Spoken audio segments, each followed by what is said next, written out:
এরকম পাকা পটল একসাথে দেখলে কার কার আমার মতো লোভ লাগে বলো তো দেখি। আমার কিন্তু ভীষণ ভালো লাগে পাকা পটল খেতে।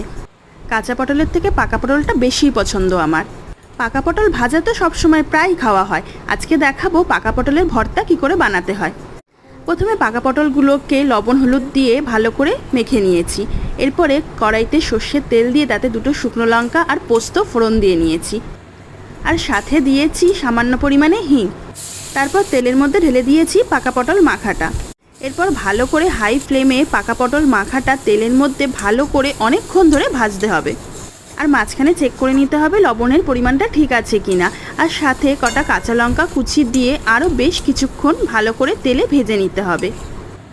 খুব তাড়াতাড়ি কিন্তু এটা ভাজা হয়ে যায়। ভাজা হয়ে গেলে একটা প্লেটে নিয়ে পরিবেশন করতে হবে গরম ভাতের সাথে। তৈরি হয়ে গেল খুব কম সময়ে খুব সুন্দর একটা টেস্টি রেসিপি পাকা পটলের ভর্তা।